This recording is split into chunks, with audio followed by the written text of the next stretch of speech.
Hello. So imagine that you are a business owner and you want to exit your business and you don't know the steps that you should take and how soon you should take them. So today I have in the podcast an M&A expert with over 3 decades of experience in private equity and VC and mergers and acquisitions. We're going to talk about how to plan for wealth after the sale. We will talk about how can you determine the best exit strategy and how can you choose the perfect buyer for your business, the timing and the preparation for the exit. He's going to share his journey into M&A and his passion for healthcare, the impact of the current economic conditions on investments, and also he's going to dive into how to access capital for women entrepreneurs, and he will share about the valuation trends and the challenges. So this is going to be a great conversation with a leader in his field. His name is David Crean, and let me read you his bio.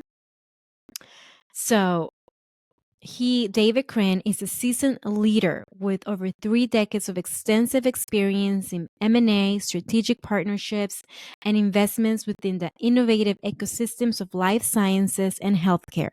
His proficiency extends across a spectrum of roles in major biopharmaceutical entities, investment banking, and within the asset classes of venture capital and private equity. So he is a managing partner of Cardiff Advisory LLC, and he's also one of the speakers that we have for November 1st event. This event, if you don't know about it, if you haven't listened previous episodes, well, now you will know about it. This is a business summit event for women to empower women create legacy wealth through their businesses.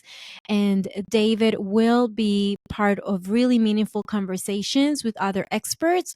One of them will be how to access capital as a woman, how to fundraise. The other one would be how to create wealth through your business, and so forth.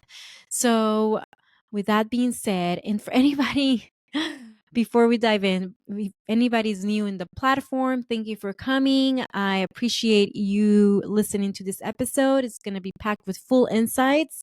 If you're watching me on YouTube, hi to everyone. Thank you for watching. I do want to say that this episode was recorded on the phone, given that I had some technical difficulties that day, so I had to record everything on my phone. So I apologize for the audio and all the interference that we had, but we made the best out of it. So, and for anybody that does not know me, my name is Alejandra Santos, and welcome to Scale to Exit with your hostess with the mostest. This podcast is curated for entrepreneurs and small business owners that would like to scale to exit their business in the next few years. I bring insightful conversations with experts in their field, and we talk about leadership, personal development, team building, culture, how to scale to exit, scaling strategies, anything exit strategies related, any kind of topics that really relate to building the valuation of your business. That way you can exit your business with a high valuation, and that way you can get more return for your hard earned work through the years. So this is all for you guys. And with that being said, let me bring David to the platform. Thank you for tuning in, and I'll see you on the other side. Well, David, thank you so much for coming into Scale to Exit platform. I'm very excited to have you here. How are you doing? I'm doing well. Thank you very much, Alejandra. Glad to Yeah, be here. yes, I really enjoyed knowing more about your experience, and I would like for you to share me your personal journey, if you like, how you got to this place where you help business owners with M&As. Well, thank you very much. Like I said, my journey's been a wonderful one, somewhat circuitous, but for the past 3 decades, I've been working with a lot of mainly privately held CEOs and business leaders, helping them with either growth or issues of exit, or at least leading up to exit. It's always been in healthcare. and life sciences. And what I mean by life sciences, mainly pharmaceutical and biotechnology companies. With those CEOs in those particular sectors, and those companies that are looking to either grow or exit their businesses. And it's been wonderful. Really smart, PhDs, MD, PhD CEOs, and those that are wanting to sell their businesses, and or else just do something differently. And they're wanting to, they're having great technology and transforming healthcare and making a real impact in the world. And so my job as an advisor is to get in there and help them figure out how to do that, how to grow, how to transfer their business over to another company, or in some cases even how to sell their business to a financial buyer. In this case, maybe could be to a private equity firm. And so that's what I've been doing for the last 30 years. It's pretty impactful. Yeah, no, I love that. What we do is very similar to what you do, but we specialize in other industries. In your experience, because you've been doing this for so long, what are the challenges that you see that business owners have when it comes to increasing business value? You know, some of there's many issues, but some of the big issues is a lot of business owners, CEOs, entrepreneurs just don't know some of the challenges that they face. They're very smart, and they just don't know some of the levers that they need to pull. Like, how do they set themselves up and their businesses for maximizing value? They're very smart technically. Sometimes they don't understand some of the nuances that they need to set their businesses up to maximize value. Like I said, they're very smart technically, but some of the nuances, how do they minimize tax? How do they maximize value? And really, what are the ways that buyers look at their business? So having a financial advisor who is very adept at looking at their business in a different way than running the business is very, very important. So you have to have the advisor who sees it from the eyes of a buyer is super important. And so, it's beyond just the technical aspects or a scientific aspect. And so you're coming into the business from those sort of the eyes of the buyer. So it's very, very important. So it's tax, it's accounting, there's so many different ways of looking at the business differently, and trying to think beyond the sale, right? So maximizing wealth, and that's certainly another important aspect.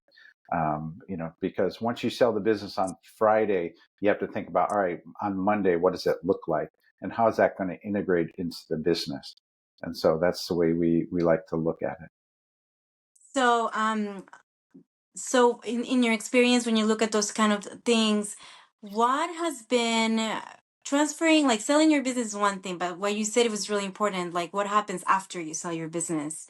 What has been one of like the obstacles that you've seen business owners after they sell their business? What do they do with that wealth, or how to even set up a structure where they can get some of that deferred, right? To save on taxes. Like, what Mhm. can you speak more to that?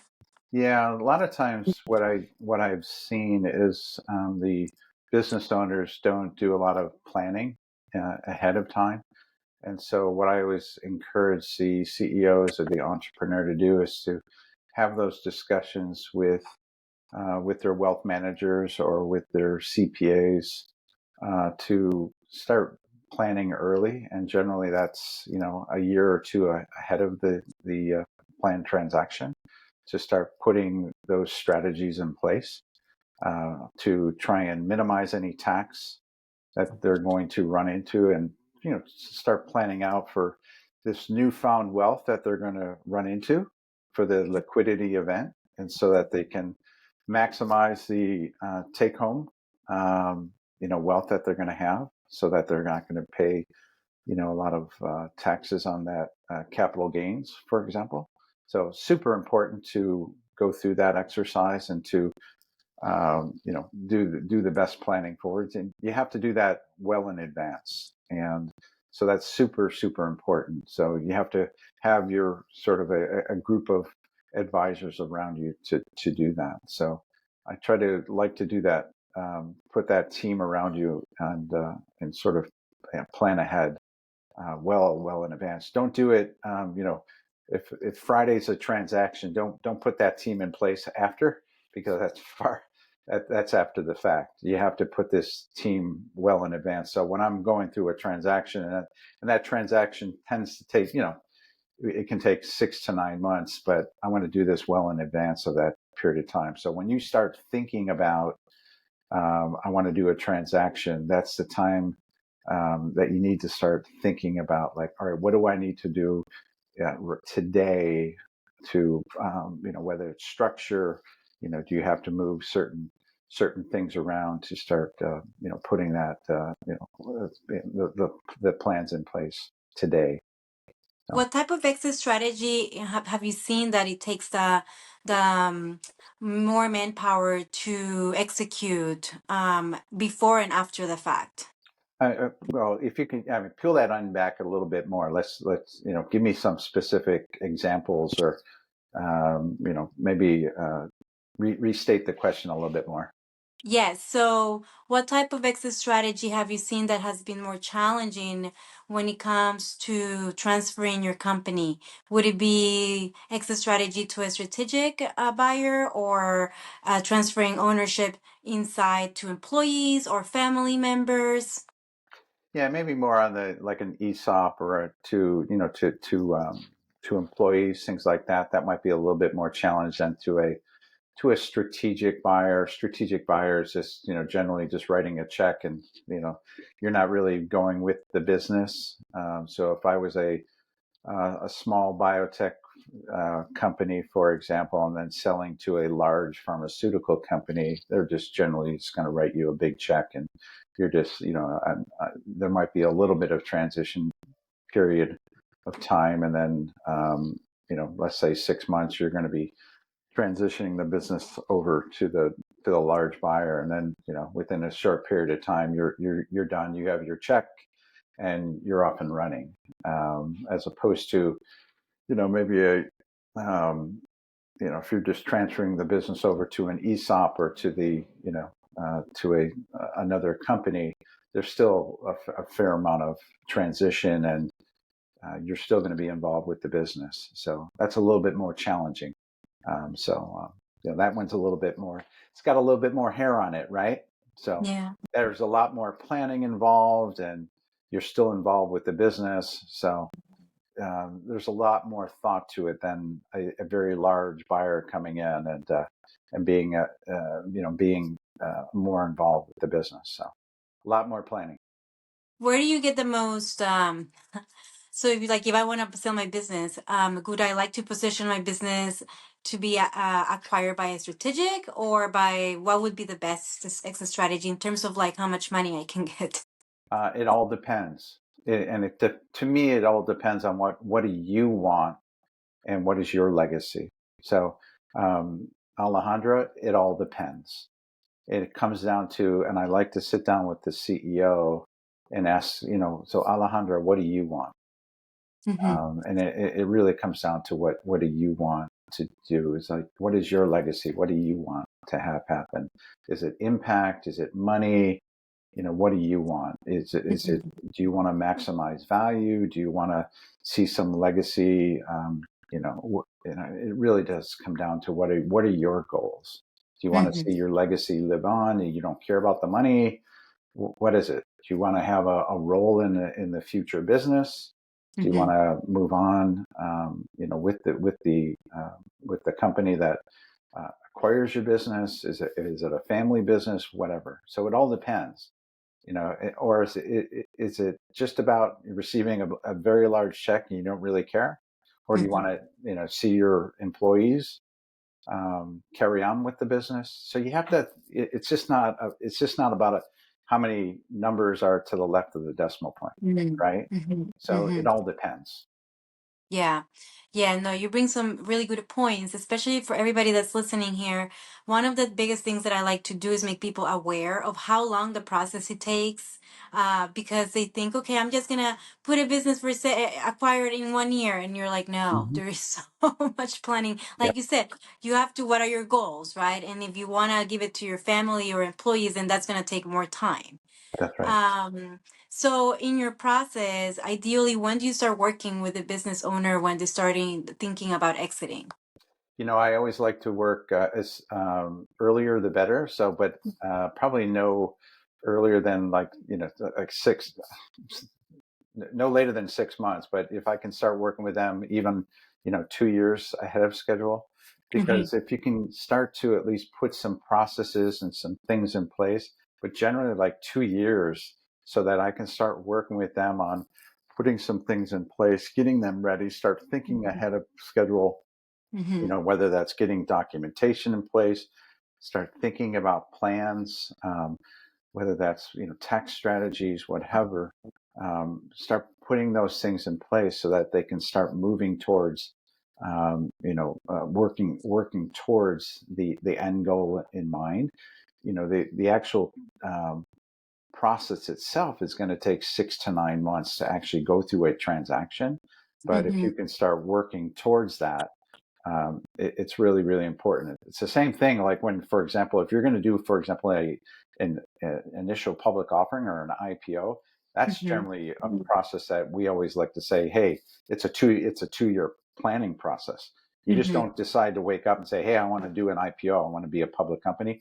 We generally like to say that's about a 2-year process, ideally. It's the same idea when you're thinking about wanting to sell your company and go through that liquidity process. I always like to have a 2-year goal in mind. Mm-hmm. You should think Mm-hmm. about that because there's a lot of things to plan on. Transition plan, all that. Mm-hmm. So I always like to have about a 2-year plan in place.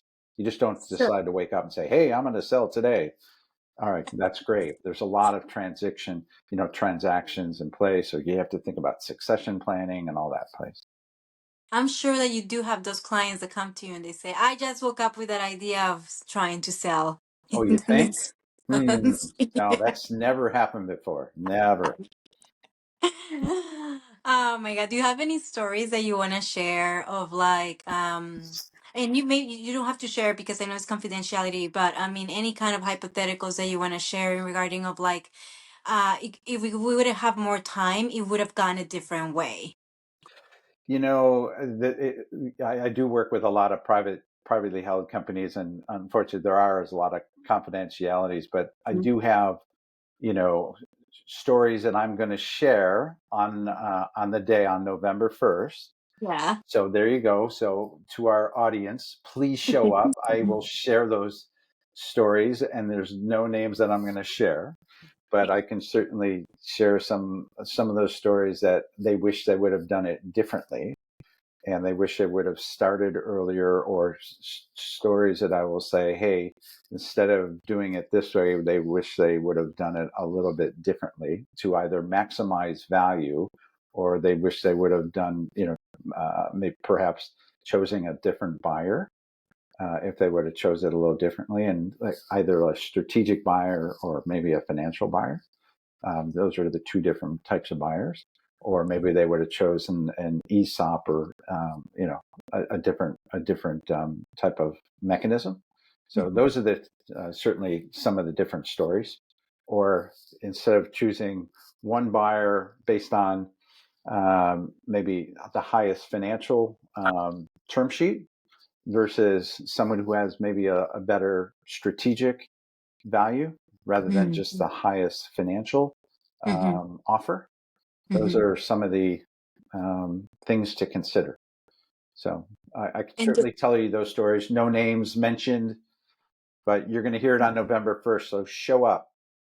those How's are all that? great stories. You're saving all the spicy and juicy stuff for the November 1st. That's right. So I show cannot up. wait to Show hear it. up, and Yes. I'll tell you those stories. Show up. Show up. Those are going to be great stories. So David, your journey. Were you always wanted to be in this role since you were a child? Were you always what? Tell me about that. No, actually, my plan A was to be a baseball player. How's Okay, that? I I was love it. my plan A was to be a baseball player. When that didn't turn out to be, my plan B was to go into medicine. I achieved part of that, and then it kind of morphed into going into medicine through the eyes as an investment banker.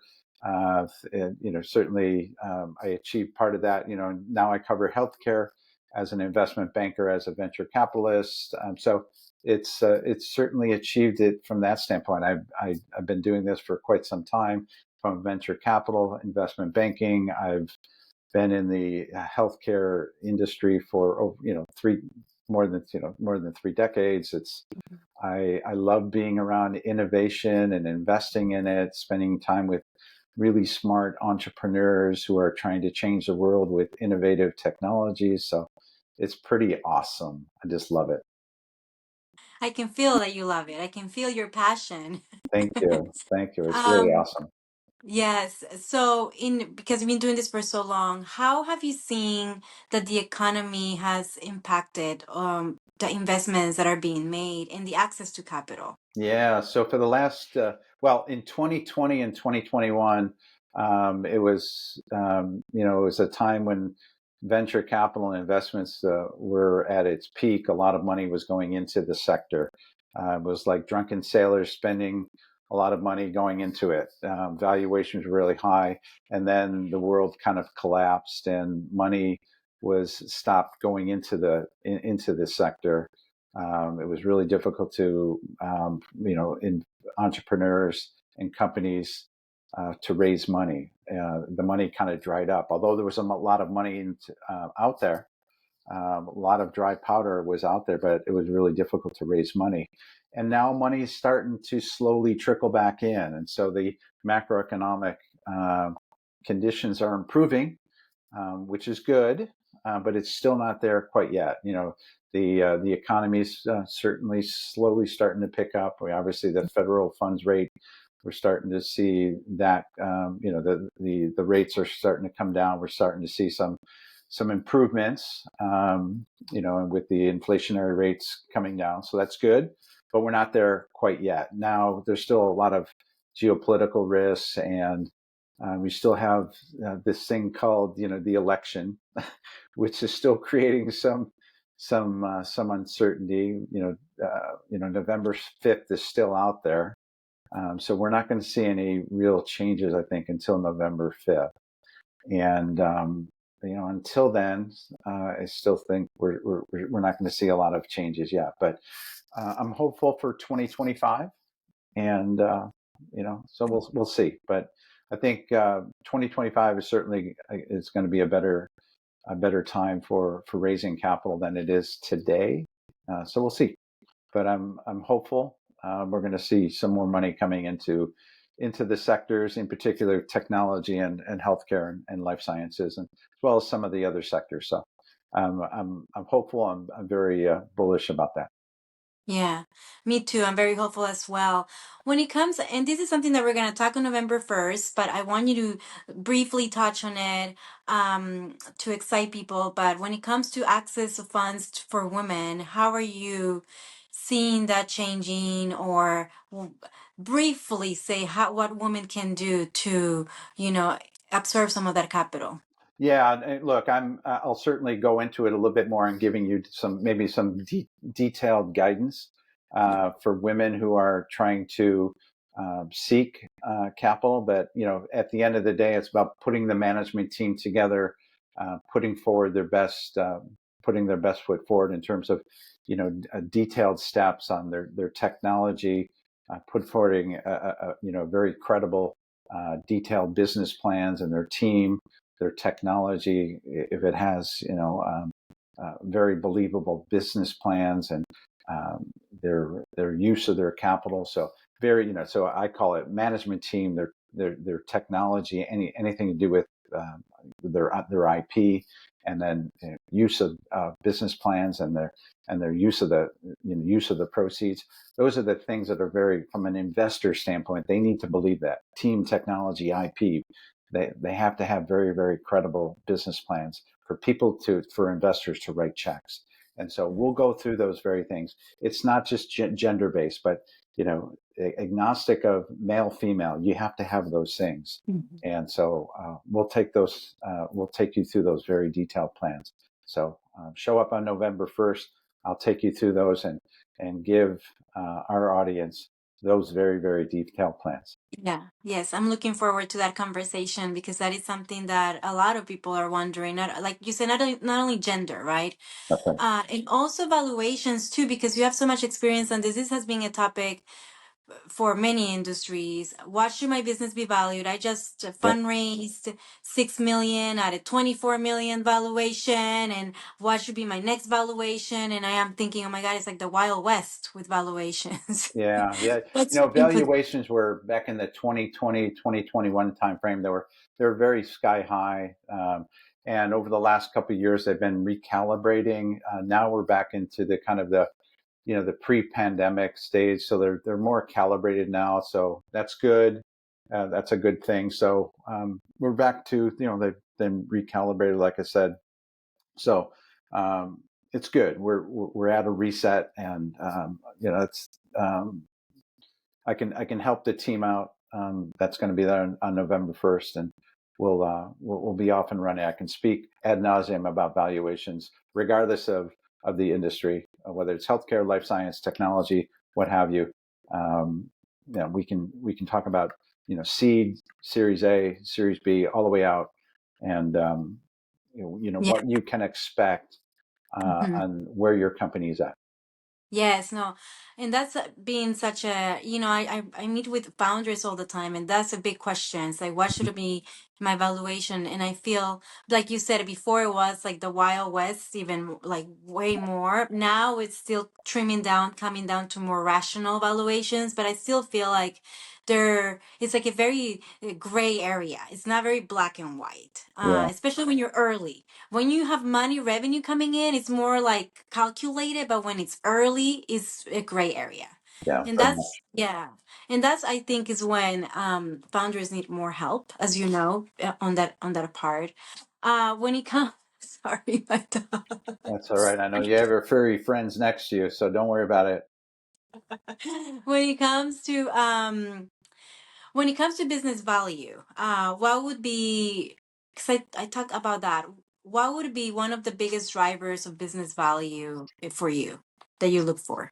Yeah, I look at traction as probably the Okay. biggest thing for me. Do you have any current traction right now? That's probably the biggest source of value for me. You Mm-hmm. can certainly talk about management team and your potential, but do you have any current traction? Mm-hmm. That's probably the biggest source of value. Um, you know, uh, and then looking at your current pipeline. What do you currently have in the pipeline, or a source of to support your future growth potential? So those are the things that I really look at as an investor. That's gonna support your future revenue potential. That hockey stick growth that you usually see, and you go, you look at from the investor, they start rolling their eyes. Yeah, you see these hockey stick growth potentials. All right, so tell me about your you know the sort of the pipeline that's going to support those hockey stick growth potentials. Um, how many times do you see those hockey stick growth potential, but you don't see any sort of future pipelines to support it. I see that far too often. So those are the things you really need. You need to see traction, and you need to see some future pipeline. behind that. I agree with that. I've worked with startups that are in other industries like CPG and all of that. Mm-hmm. And obviously, I won't say names, but one of the things that I've seen is what you say, no pipeline, but there's a hockey stick. So where is the pipeline that's going to support you, what you're saying? Yeah, Um, so yeah, that's a good one. A lot of people say a lot of different things: team, leadership, which is your intangible assets, and then obviously sales, traction, all that good stuff. exactly. Yeah. Yeah. What is your approach at Cardiff Advisory when it comes to building business value before going on exit? I'd like to certainly work with the entrepreneur, integrate myself with the entrepreneur and their team, become one with them. I like to work with them, and yeah, I have a no jerk policy. How's that? I like to work with entrepreneurs who are very realistic, not certainly they can be very optimistic, but if they're not realistic with themselves and with the market, and it's you know, if they're going to be unrealistic about value expectations, if they're not going to be coachable, it's probably not going to be a good fit. If they're especially on the coachability aspect, if they're just going to be unrealistic and constantly be pushing back, it's probably not going to be a good mix. So that those are some of the things that are really going to be a big aspect, especially on on value. Yeah.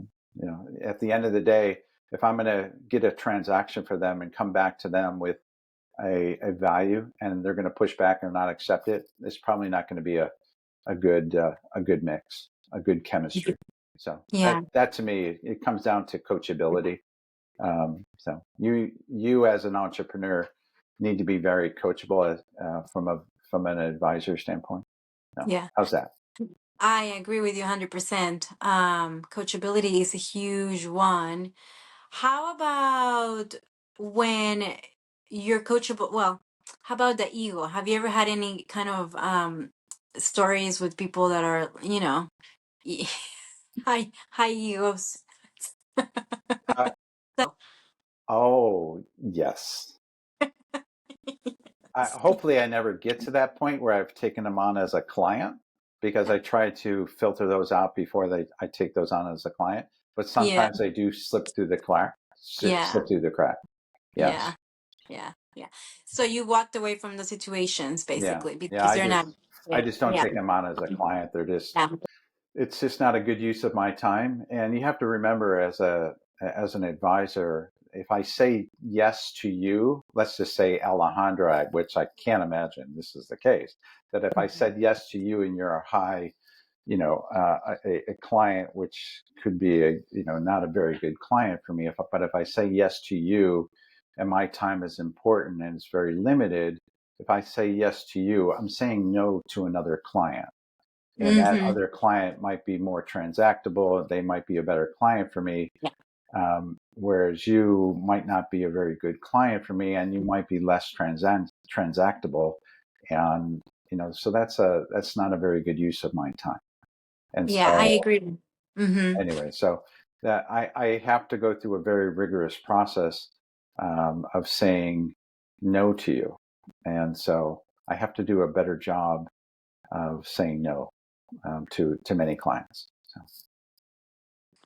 Because we've been doing this for so long, I am interested to know how many of those stories did you had to go through in order to get a filtering process going on? Because I am in that space of client, and I haven't been doing it as long as you, but I'm still learning.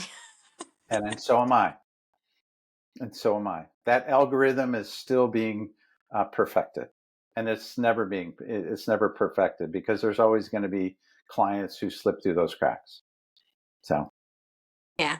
yeah. No, I agree. Can you share a story where it was so fulfilling to you because it was a great exit, a great experience?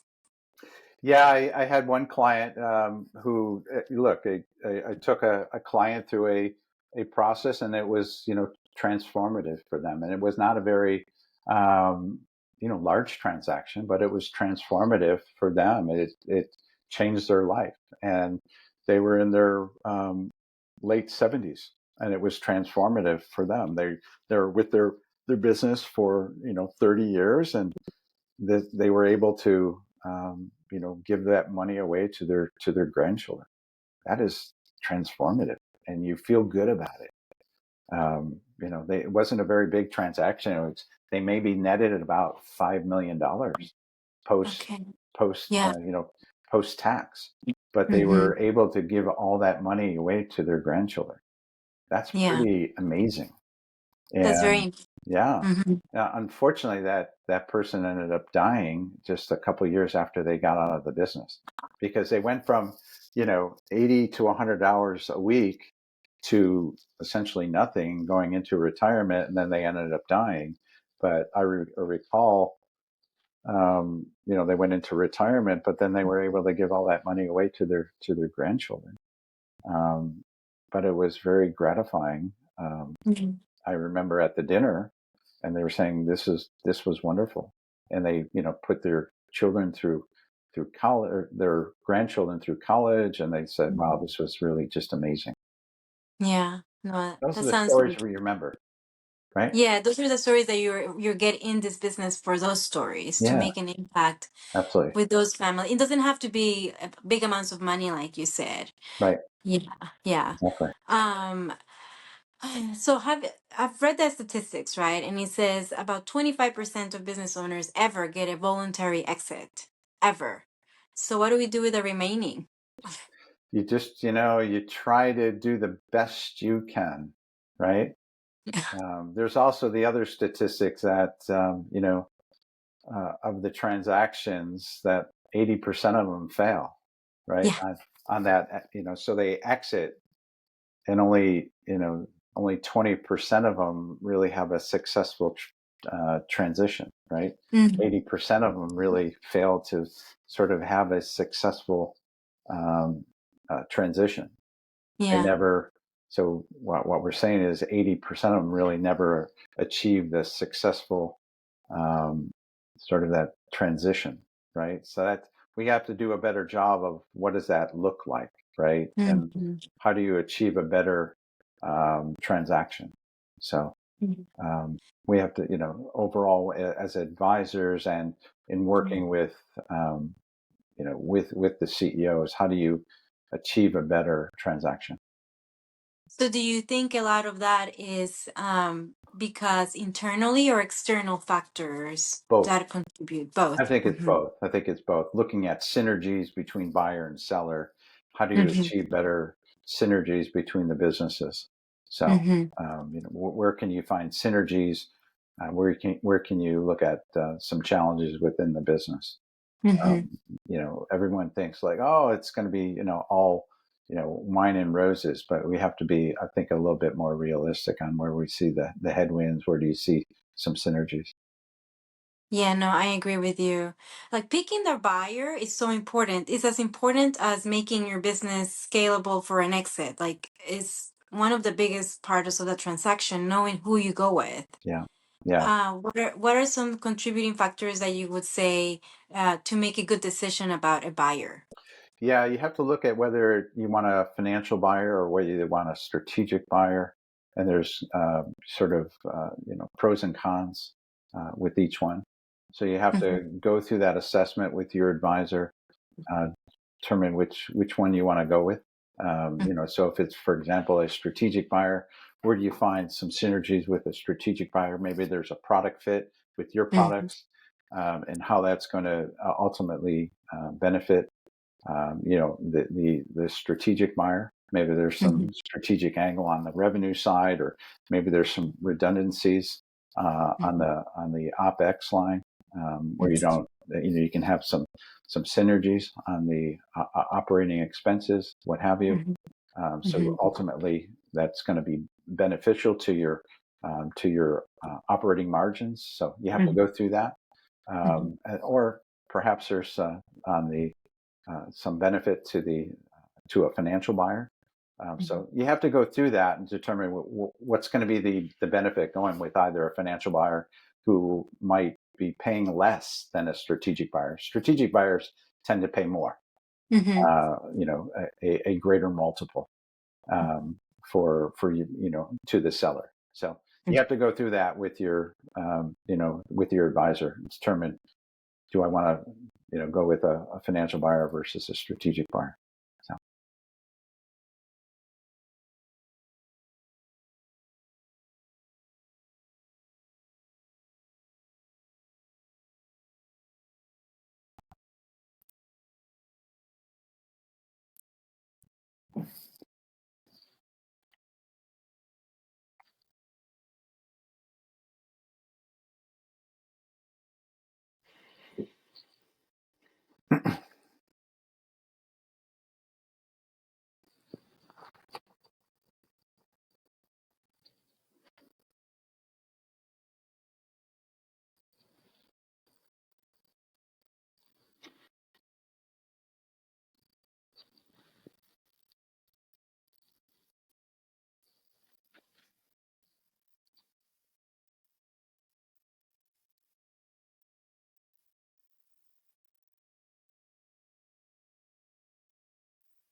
I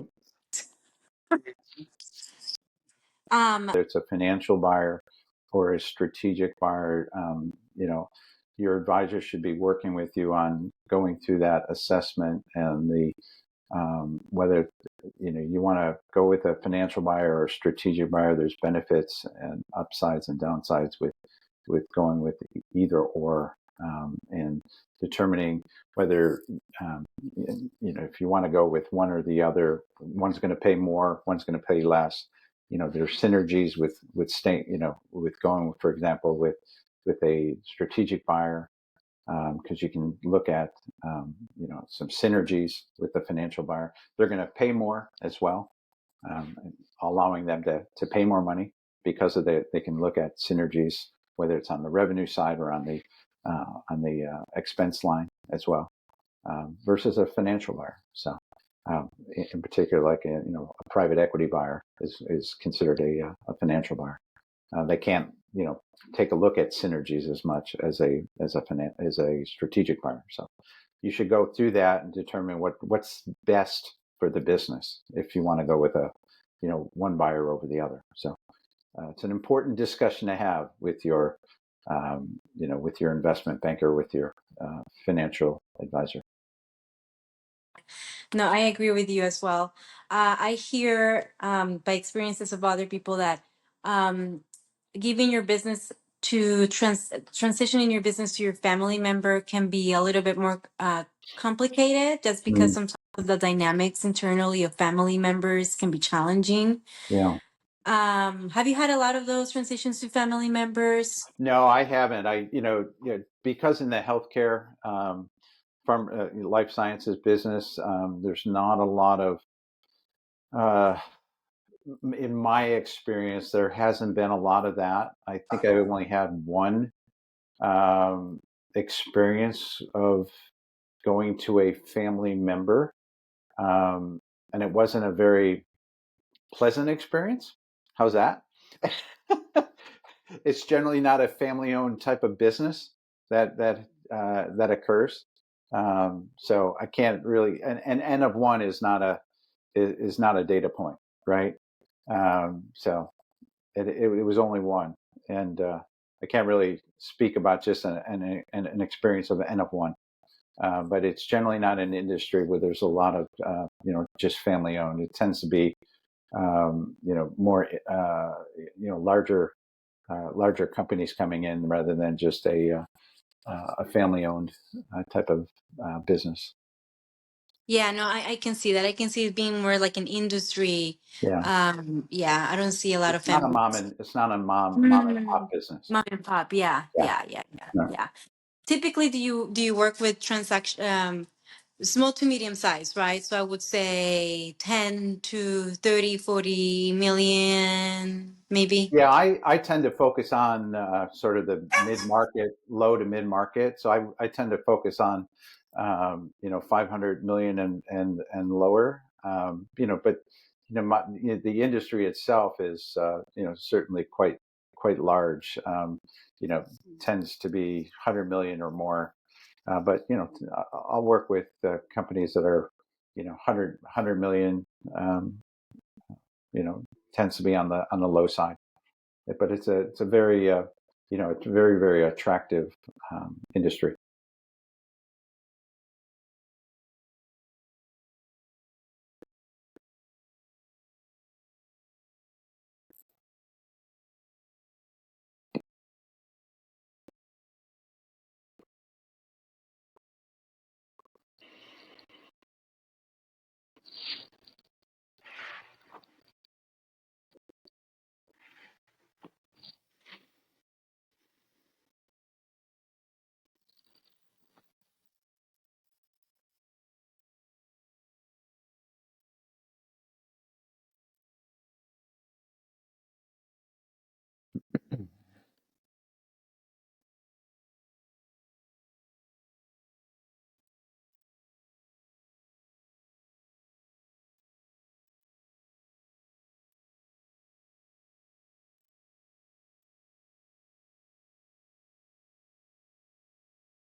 Yeah, you have some real challenges going on there. I'm so You're sorry. gonna have Some serious stitching. yeah, Everything that I've asked you, if I didn't ask you anything, what would it be? Can you talk about that? I think it would be what is some of the final takeaways that you need to remember as a entrepreneur about some of the key takeaways that you need to keep in mind about running your business. And what I would say is always be prepared when you're running your business, about always being ready to sell. Always be prepared for a term sheet, a buyer coming in and submitting a term sheet for your business. So you should always be prepared.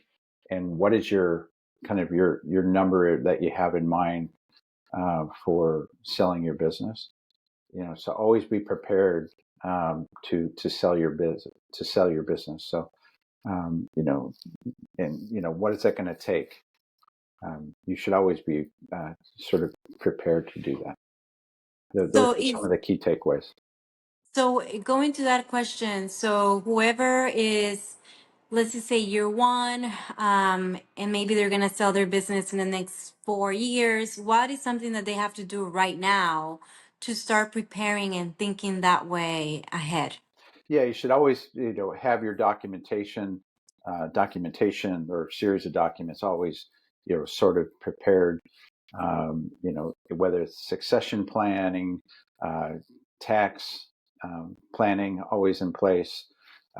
You should always be thinking ahead, if you will. So whether it's documentation, tax planning, um, what is that going to take for you to get there? What is that number, that you need to achieve to be sort of prepared, right? You should always be thinking about the what if, or what is it going to take. You should always be thinking about that in mind. Yeah, no, I agree. There is a formula for that. Where you want to be, what's your gap? A business can give you that Yeah, gap. absolutely. That's Yeah, don't Um, be caught off guard by somebody, whether it's a private equity firm or a strategic buyer coming in mind and floating some number or some scenario by. Don't ever be caught off guard.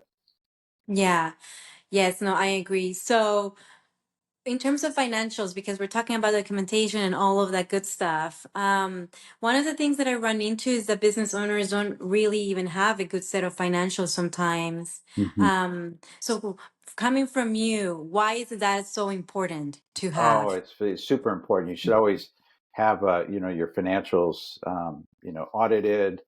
You shouldn't be just working by checkbook management. You need to have the proper financials.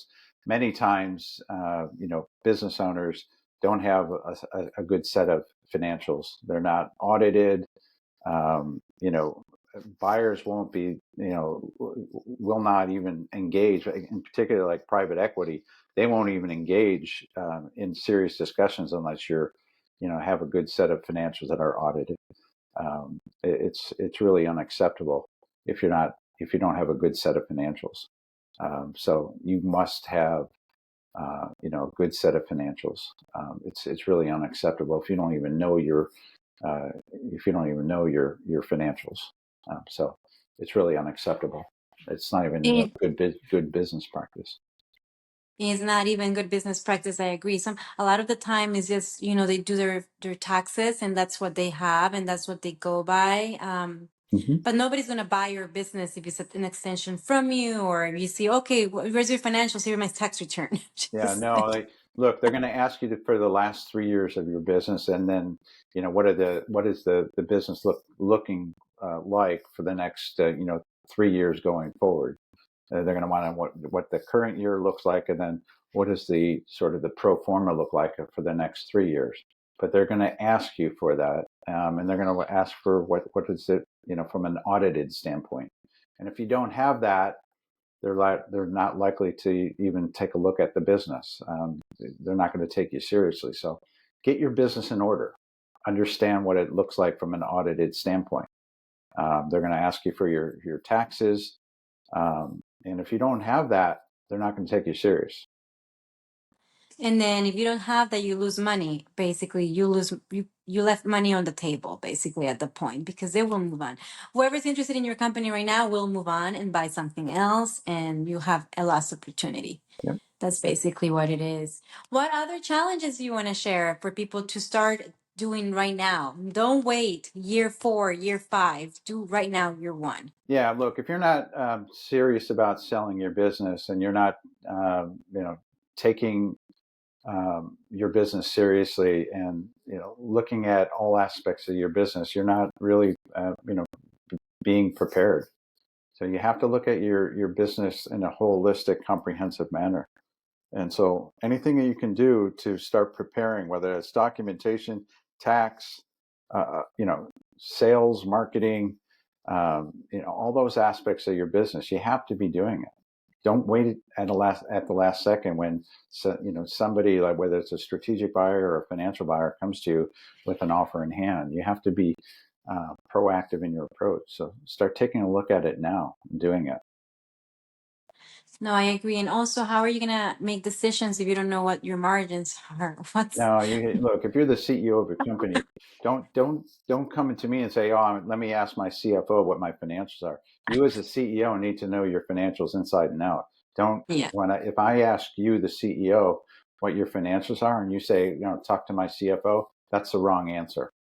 I yeah, many times will ask a CEO what their financials are, and they say, "Oh, I don't know, talk to my CFO." That's the wrong answer. You yeah. need to know it as your CEO. Mm-hmm. I agree. You should know your numbers. You should know everything on your business, especially your numbers. Yep, absolutely. Yeah, and where to improve it as well. Absolutely. Yeah, agreed. Well, thank you so much, David. Do you want to say something for the November 1st event? For everybody that's listening, David is going to be discussing a very few segments in November 1st. Female leaders build wealth, legacy wealth. That is what we're all about here. We're empowering women to create legacy wealth through their business. Because what David and I discussed already, 25% only get a voluntary exit, and then 80% of that have a successful exit. Yeah, no, look, I look forward to seeing you on November 1st. We're going to talk about some great ideas on whether it's, talking about how you invest in your business, grow your business, or preparing for an exit. We're going to talk about some really great strategies. And I look forward to seeing you on November 1st, and as well as addressing any specific questions that you might have. So seeing you on November 1st. So thank you very much, Alejandra. And Yeah. look forward to seeing you then. Yeah, thank you, David, so much. I'm so excited for November 1st. Everybody that's listening, we cannot wait to see you. And thank you. Bye. Adios, muchachos. Bye. Bye bye. Thank you, David.